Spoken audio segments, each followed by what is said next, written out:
ഇല്ല ബസ്സിൽ ഫ്രീ കൊടുക്കാമെന്ന് പറഞ്ഞാൽ എന്തെങ്കിലുമൊക്കെ ഇല്ലാത്ത കാര്യങ്ങൾ അങ്ങ് പറഞ്ഞാൽ മോഡിഫിക്കേഷനും രാഷ്ട്രീയവും ഇലക്ഷനും തമ്മിൽ എന്ത് ബന്ധം? ഇന്ത്യ ഗവൺമെൻറ് കൊണ്ടുവന്ന നിയമമാണ്, അത് സതീശൻ എങ്ങനെ മാറ്റും? ഓൾട്ടറേഷനൊക്കെ എനിക്കും ഭയങ്കര ഇഷ്ടം. ഞാനൊക്കെ ചെറുപ്പത്തിൽ നന്നായിട്ട് വണ്ടിയൊക്കെ ഓൾട്ടർ ചെയ്ത് നടന്നു. അന്ന് ഈ നിയമങ്ങളൊന്നും ഇല്ലായിരുന്നു. ഫ്രണ്ടിൽ ലൈറ്റൊക്കെ നമ്മളും വയ്ക്കുമായിരുന്നു. അത് അന്നത്തെ. പക്ഷേ ഇന്നത് പറ്റും. വണ്ടി പ്രാന്തം കൂടിയായിരുന്നു. വണ്ടി പ്രാന്തനായിരുന്നു. ഞാൻ ഇപ്പോഴും കൊച്ചു പയ്യനാണ്. അതുകൊണ്ട് എൻ്റെ മനസ്സ് വെച്ചാണെങ്കിൽ ഞാൻ ചെയ്യും. പക്ഷേ നിയമം പാലിച്ചില്ലെങ്കിൽ എനിക്ക് എൻ്റെ തല വെട്ടിക്കളയും. അതുകൊണ്ട് നിയമം പാലിക്കും. പക്ഷേ മറ്റേതൊക്കെ ആഗ്രഹങ്ങളുണ്ട്, ഇങ്ങനെയൊക്കെ ഒന്ന് ഓൾട്ടർ ചെയ്യണം എന്നൊക്കെ. ബൈക്കൊക്കെ എല്ലാം ഓൾട്ടറേഷനൊക്കെ ചെയ്യുന്നതെന്നല്ല. പക്ഷേ സൗണ്ടൊക്കെ ഡോക്ടേഴ്സൊക്കെ ഭയങ്കര എതിരാണ്, കോടതി ഭയങ്കര എതിരാണ് ഈ സൗണ്ട് വല്ലാതെ ബ്ലാസ്റ്റ് ചെയ്യുന്നത്.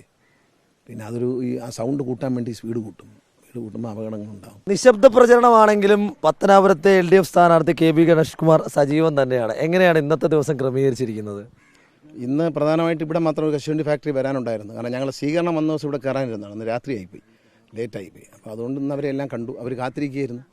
അവർ ഇന്ന് കണ്ടില്ലല്ലോ എന്ന് വിഷമിച്ചിരിക്കുകയായിരുന്നു. അപ്പോൾ കണ്ടപ്പോൾ എല്ലാവരും സന്തോഷമായി. രാവിലെ തന്നെ നേതാക്കളോടൊക്കെ ചോദിച്ചു, ഇന്ന് വരത്തില്ലേ ഞങ്ങളെ മറന്നോ? പക്ഷെ മറന്നില്ല, ഓടിയെത്തി. കശുവണ്ടി ഫാക്ടറിയിൽ പണിയുള്ളത് പ്രധാന കേന്ദ്രങ്ങളൊക്കെ ആപ്പെക്സിലും കാർഷിക കോർപ്പറേഷനിലും പണിയുണ്ട്. അവിടെ എല്ലാം പോയിരുന്നു. പിന്നെ ഒരു കമ്പനിയുടേതാണ് എല്ലാ സ്ഥലത്തും വർക്ക് ചെയ്യുന്നത്. ഇപ്പം അവിടെ എല്ലാം കയറി. വലിയ മണ്ഡലമാണല്ലോ, ഓടി തീർക്കാൻ സാധിച്ചോ? ആ സമയം കുറവായിരുന്നുകൊണ്ട് ഓടി തീർന്നു. ഞാൻ എപ്പോഴും പോകുന്നതാണല്ലോ. ഞാൻ ഈ ഇലക്ഷൻ മുമ്പ് തന്നെ ഒരു 1.5 മാസത്തിൽ 138 പരിപാടി ഞാൻ പങ്കെടുത്തിട്ടുണ്ട്. സ്കൂളുകളിലെ വാർഷികം, അങ്ങനെ പല പരിപാടി. സമയക്കുറവൊന്നും ബാധിച്ചിട്ടില്ല? ഇല്ല, എന്നെ എല്ലാവർക്കും അറിയാവുന്ന ആളാണല്ലോ. ഞാൻ ഒന്ന് കണ്ടാൽ മതി എന്നെ. എന്നാലും ഇത്ര വർഷം കൊണ്ട് കാണുമ്പോഴും ഏറ്റവും വലിയ പ്രത്യേകത എന്നെ ഒന്നുകൂടെ കാണണമെന്ന് ആഗ്രഹമുണ്ട്. അതൊരു പണക്കമുണ്ട്. അവർക്ക് എന്നെ അറിയാവുന്നവരല്ലായിരുന്നു. പക്ഷേ ഞാൻ ഒന്ന് കണ്ടാൽ ഒന്ന് കാണണം. പിന്നെ അത്രയേ ഉള്ളൂ, ഒന്ന് കാണണം എന്നുള്ളതല്ല. എപ്പോഴും കാണുന്ന എല്ലാവർക്കും അറിയാം. പക്ഷേ ഈ അവസരത്തിൽ ഒന്നുകൂടെ കാണണം എന്നൊരാഗ്രഹം അവരുടെ സ്നേഹമാണ്.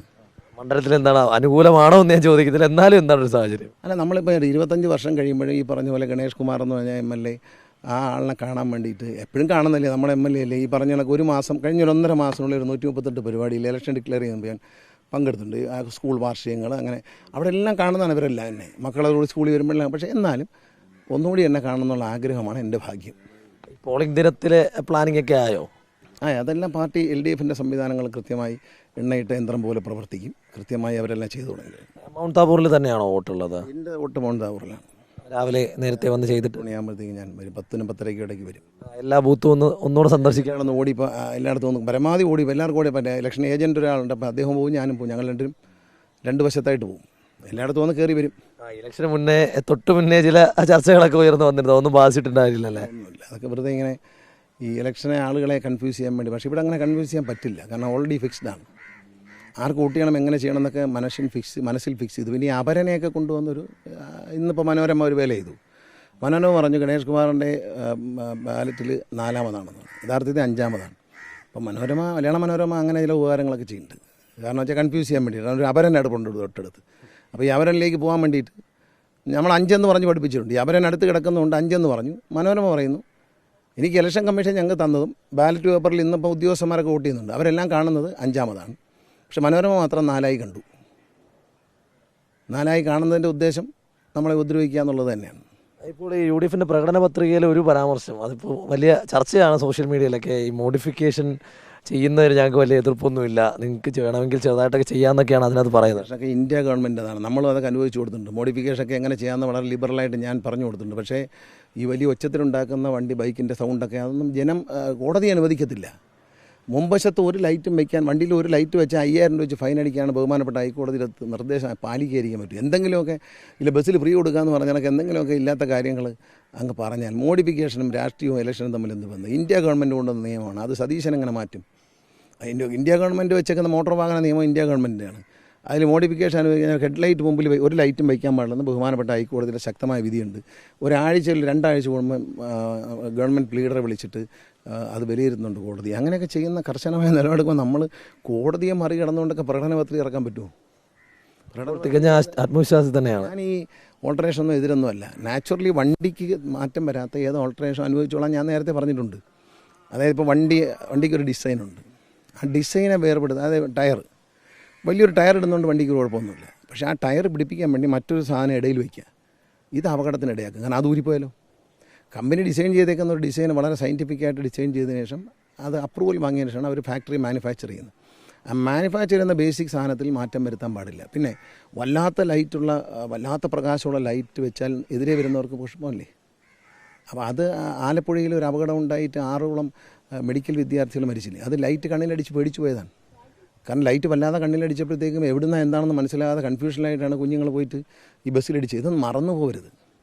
അതുകൊണ്ട് ഫ്രണ്ടിലൊന്നും ലൈറ്റ് വയ്ക്കാൻ ഒരു കാരണവശാലും ഹൈക്കോടതി അനുവദിക്കില്ല.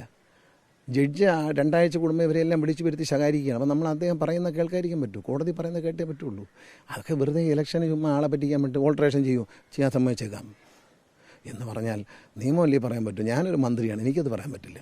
കാരണം ഒരു മന്ത്രിയെന്ന് സത്യപ്രതിജ്ഞ ചെയ്ത അധികാരം എടുത്ത മന്ത്രി നിയമലംഘനം അനുവദിച്ചു കൊടുക്കാം എന്ന് ഞാൻ പറയാൻ പറ്റത്തില്ല. ഓൾട്രേഷനൊക്കെ എനിക്കും ഭയങ്കര ഇഷ്ടം. ഞാനൊക്കെ ചെറുപ്പത്തിൽ നന്നായിട്ട് വണ്ടിയൊക്കെ ഓൾട്ടർ ചെയ്ത് നടന്നു. അന്ന് ഈ നിയമങ്ങളൊന്നും ഇല്ലായിരുന്നു. ഫ്രണ്ടിൽ ലൈറ്റൊക്കെ നമ്മളും വയ്ക്കുമായിരുന്നു. അത് അന്നത്തെ, പക്ഷേ ഇന്നത് വണ്ടി പ്രാന്തം കൂടിയായിരുന്നു. വണ്ടി പ്രാന്തനായിരുന്നു. അപ്പോൾ അവിടെ ഫ്രണ്ടിൽ 2 ലൈറ്റൊക്കെ വെച്ചിട്ട് അതറോ എന്നൊരു സിനിമയുണ്ട്. അതിനകത്ത് എൻ്റെ ഒരു വണ്ടിയാണ്, ഒരു മാരുതി വാനാണ്. അതിന് മേളിൽ 2 യെല്ലോ ലൈറ്റൊക്കെ വെച്ച് ഇങ്ങനെ സ്റ്റൈലാക്കിയിട്ടുണ്ട്. അന്നത്തെ കാലത്ത് അത് വലിയ ക്രൈസായിരുന്നു. ഫ്രണ്ടിൽ നിറച്ച് ലൈറ്റ് CR ഒക്കെ ഉണ്ടായിരുന്നു. അതെല്ലാം പുതിയ ലൈറ്റുകളൊക്കെ വെച്ച് നല്ല ഓൾട്രേഷൻ ചെയ്യുമായിരുന്നു ഞാൻ നന്നായിട്ട്. ഞാൻ ഓൾട്ടർ ചെയ്ത് ഈ താക്കോലുണ്ടല്ലോ, സ്റ്റാർട്ട് ചെയ്യുന്ന താക്കോൽ പ്ലെയിൻ്റെ പോലെ മേളിലാക്കിയിട്ടുണ്ട്. ഇപ്പോഴാണ് നമ്മൾ ഈ സ്വിച്ചിൽ സ്റ്റാർട്ട് ചെയ്യുന്നതാകില്ലേ, ഇത് അന്ന് ബോംബെയിൽ നിന്ന് സ്വിച്ച് കൊണ്ടുവന്നിട്ട് ഞാൻ താക്കോൽ താഴെ തിരിക്കും, സ്റ്റാർട്ടാക്കുന്ന മേളിലൊരു സ്വിച്ച് ഇങ്ങനെ നിൽക്കുമ്പോൾ ടക്ക് വണ്ടി സ്റ്റാർട്ടാവും. മുകളിലാണ് സ്റ്റാർട്ടാക്കുന്നത്. ഇപ്പോഴാണ് നമ്മൾ സ്വിച്ച് വെച്ച് സ്റ്റാർട്ടാക്കുന്നില്ലേ, സ്റ്റാർട്ടർ സ്റ്റോപ്പില്ലേ. ഇത് ഞാൻ അന്നത്തെ കാലത്ത് എൻ്റെ വണ്ടിയിൽ ഓൾട്ടർ ചെയ്ത് ഇലക്ട്രീഷ്യനെ വെച്ച് തിരുവനന്തപുരത്ത് ഒരു വർക്ക്ഷോപ്പിൽ ഇലക്ട്രീഷ്യനെ വെച്ചിട്ട് മണക്കാട് വർക്ക്ഷോപ്പ് ഉണ്ടായിരുന്നു, അവിടെ നല്ല മിടുക്കൻ ഇലക്ട്രീഷ്യൻ ഉണ്ട്. അങ്ങനെ വെച്ചിട്ട് നമ്മൾ മേളിൽ ഓൾട്ടർ ചെയ്ത് വെച്ചിട്ട് ഈ സ്വിച്ച് താഴെ ഓൺ ചെയ്യും. താക്കോൽ തിരിച്ച് മേളിലൊരു സ്വിച്ച് ഉണ്ട്, അതിങ്ങനെ ഞെക്കുമ്പോഴത്തേക്കും ടക്ക് സ്റ്റാർട്ടാവും. ചെറിയ പണിയൊന്നും അല്ല അടുത്ത്. അന്ന് ഏത് ഇപ്പോഴാണ് ഈ വണ്ടിക്ക് സ്റ്റാർട്ടർ വരുന്നില്ലേ, നമ്മൾ സ്റ്റാർട്ടർ സ്റ്റോപ്പ് സ്വിച്ച് ഇല്ലേ, ഇതന്ന് പുഷ് ബട്ടൺ സ്റ്റാർട്ട് അന്ന് ഉണ്ടാക്കിയവനാണ് ഞാൻ. അതൊക്കെ വണ്ടി ടേപ്പ് റെക്കോർഡറൊക്കെ മേളിലൊക്കെ വെച്ചിട്ട് കാസറ്റൊക്കെ ഇടുന്ന മേളിലാണ് പ്ലേ ചെയ്യുന്നതൊക്കെ. താക്കോൽ മേളിൽ ഇങ്ങനെ എല്ലാം മാരുതിയിലായിരുന്നു. ഇതൊക്കെ മാരുതിയിലും ഫിയറ്റിലും ചെയ്തിട്ടുണ്ട്. ഇതെല്ലാം ചെയ്തിട്ട് മാരുതിയിൽ ഇതെല്ലാം ചെയ്തിട്ടുണ്ട്. അതന്നത്തെ കാലം. ഇപ്പോൾ എനിക്കിത് ഇപ്പോഴത്തെ പിള്ളേർ ഇത് ചെയ്യേണ്ടെന്ന് ആഗ്രഹമുണ്ടോ? ഒന്നുമില്ല, അവർ ചെയ്യാം. പക്ഷേ നിയമത്തിന് പുറത്തേക്ക് ഒരു മന്ത്രിക്ക്, പ്രതിപക്ഷ നേതാവിന് പറയാം, പക്ഷേ ഒരു മന്ത്രിക്ക് അതുകൊണ്ടാണ്. അല്ലാതെ എനിക്ക് ഇതിനകത്തൊന്നും വിരോധമില്ല. ഞാൻ ഇതൊക്കെ ആകർഷണീയമായ കാര്യങ്ങൾ ചെയ്യുന്നതിൽ രസകരമായി ചിന്തിക്കുന്ന ആളാണ്. എൻ്റർടൈൻമെൻറ്റാണ്. പിന്നെ അതൊക്കെ പിള്ളേർ, ഒരു പ്രായത്തിലുള്ള ആൾക്കാരുടെ അന്നത്തെ ഒരു ക്രൈസാണ്. ഇപ്പോഴാണെങ്കിൽ ഞാൻ എൻ്റെ മനസ്സുകൊണ്ട് ഞാൻ ചെയ്യും കേട്ടോ. ഞാൻ ഇപ്പോഴും കൊച്ചു പയ്യനാണ്, അതുകൊണ്ട് എൻ്റെ മനസ്സ് വെച്ചാണെങ്കിൽ ഞാൻ ചെയ്യും. പക്ഷേ നിയമം പാലിച്ചില്ലെങ്കിൽ എനിക്ക് എൻ്റെ തല വെട്ടിക്കളെ. അതുകൊണ്ട് നിയമം പാലിക്കും. പക്ഷേ മറ്റേതൊക്കെ ആഗ്രഹങ്ങളുണ്ട്, ഇങ്ങനെയൊക്കെ ഒന്ന് ഓൾട്ടർ ചെയ്യണം എന്നൊക്കെ ആഗ്രഹം. ബൈക്കൊക്കെ എല്ലാം ഓൾട്ടറേഷനൊക്കെ ചെയ്യുന്നതാണ്. പക്ഷേ സൗണ്ടൊക്കെ ഡോക്ടേഴ്സൊക്കെ ഭയങ്കര എതിരാണ്, കോടതി ഭയങ്കര എതിരാണ് ഈ സൗണ്ട് വല്ലാതെ ബ്ലാസ്റ്റ് ചെയ്യുന്നത്. പിന്നെ ആ സൗണ്ട് കൂട്ടാൻ വേണ്ടി സ്പീഡ് കൂട്ടുമ്പോൾ അപകടങ്ങളുണ്ടാകും. സൂക്ഷിച്ച് വണ്ടി ഓടിക്കുക. വണ്ടി യാത്ര ചെയ്യാനുള്ളതാണ്, സർക്കസ് കാണിക്കാനുള്ളതല്ലോ. അതുകൊണ്ടാണ് തെരഞ്ഞെടുപ്പിലേക്ക് ഈ മഡ് ഡ്രൈവിംഗ് ഒക്കെ ഉണ്ടല്ലോ, മലയിലൊക്കെ മഡ് റേസിംഗ് ഞാൻ അനുവാദം കൊടുത്തിട്ടുണ്ട്. ഞാൻ മന്ത്രിയായിട്ട് വന്ന ഉടനാണ് നമ്മുടെ ബിനു പപ്പു, കുരുടൻ പപ്പുവിൻ്റെ മകനൊക്കെ ഉണ്ട്, അവരൊക്കെ ഇതിൻ്റെ ടീമാണ്. കോഴിക്കോട് നിന്ന് ഇവർ വന്ന് അനുവാദം ചോദിച്ചു. അപ്പോൾ തന്നെ ഔദ്യോഗികമായിട്ട് ട്രാൻസ്പോർട്ട് കമ്മീഷൻ അനുവാദം കൊടുത്ത് നടത്തിക്കോളാം. റോഡിലല്ല, അതിലൊക്കെ ഒരുപാട് ഓൾട്ടറേഷണൽ വണ്ടികളൊക്കെ ഉണ്ട്. അത് പലപ്പോഴും അവർ ലോറിയിലേക്കാണ് കൊണ്ടിറക്കുന്നത്. അവർക്ക് നിയമം അറിയാം. പക്ഷെ അവർ ആ എസ്റ്റേറ്റിനകത്ത് ഭയങ്കര റൈഡ് നടത്താറുണ്ട്. അതെല്ലാം ഔദ്യോഗിക അനുവാദം കൊടുത്തവനാണ് ഞാൻ.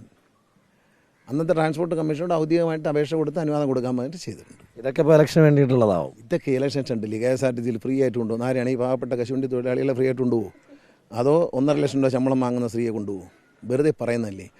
എന്താണ് പറയുന്നത്? KSRTC ഇപ്പം തന്നെ ഞങ്ങൾ പെൻഷൻ ഇനത്തിൽ ഒരു മാസം ഒരു 70-75 കോടി രൂപ, ശമ്പളം ഇനത്തിൽ 50-55 കോടി രൂപ സർക്കാർ കൊടുത്തിട്ടാണ് നമ്മളിത് മുന്നോട്ട് കൊണ്ടുപോകുന്നത്. അവിടെ ഇനി സ്ത്രീകൾക്ക് കൺസെഷൻ എന്ന് പറഞ്ഞാൽ ബാംഗ്ലൂരേക്ക് പോകാനായിട്ട് 1.5 ലക്ഷം രൂപ ശമ്പളമുള്ള ഒരു സ്ത്രീ വന്ന് ബാംഗ്ലൂർ പോകാൻ ടിക്കറ്റ് എടുത്താൽ ഫ്രീ കൊടുക്കാൻ പറ്റും?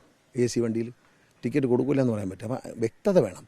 ഇന്ന വണ്ടികളിൽ ഇന്ന രീതിയിലായിരിക്കും കൺസെഷൻ. അല്ലാതെ ഇന്ദിരാഗാന്ധി ഗ്യാരണ്ടി കൊടുക്കേണ്ടാത്ത ഗ്യാരണ്ടിക്ക് എന്തും പറയാമല്ലോ. ഞങ്ങളങ്ങനെയല്ല. ഞങ്ങൾ ഉത്തരവാദിത്തമുള്ള ഗവൺമെൻറ്റാണ്. ആ ഗവൺമെൻറ് 10 വർഷവും ഉത്തരവാദിത്തത്തോടെ പെരുമാറി, ഇനിയും ഉത്തരവാദിത്തത്തോടെ പെരുമാറും. ഉത്തരവാദിത്തരഹിതമായ കാര്യങ്ങൾ ഓഫർ ചെയ്യാൻ ഞങ്ങൾക്ക് പറ്റില്ല. തെരഞ്ഞെടുപ്പിൽ തികഞ്ഞ ആത്മവിശ്വാസത്തിൽ തന്നെയാണ്. തികഞ്ഞ ആത്മവിശ്വാസമാണ്. കാരണം പത്തനാപുരത്തെ ജനങ്ങൾക്ക് എന്നോടുള്ള സ്നേഹം വോട്ടെണ്ണുമ്പോൾ പ്രകടമാകും. ജാതി മത വ്യത്യാസത്തിന് അതീതമായി, രാഷ്ട്രീയത്തിനും അതീതമായിട്ട് എനിക്ക് വോട്ട് കിട്ടും. നമ്മൾ എന്തായാലും അവസാനം ഒരിക്കൽ കൂടി കാര്യങ്ങൾ ചിന്തിക്കില്ല. ആശംസകൾ നേരുകയാണ്. അപ്പോൾ അദ്ദേഹം തികഞ്ഞ ആത്മവിശ്വാസത്തിൽ തന്നെയാണ്. വലിയ വിജയം, ഭൂരിപക്ഷം വർദ്ധിപ്പിച്ചുള്ള വിജയം ഉണ്ടാകും എന്ന് തന്നെയാണ് അദ്ദേഹം പറയുന്നത്. വീഡിയോ ജേർണലിസ്റ്റ് വിജിത്ത് ഉർക്കടവനൊപ്പം റിപ്പോർട്ടർ ഗോപാൽ ശിലാസനൽ, ഇൻ റിപ്പോർട്ടർ, കൊല്ലം.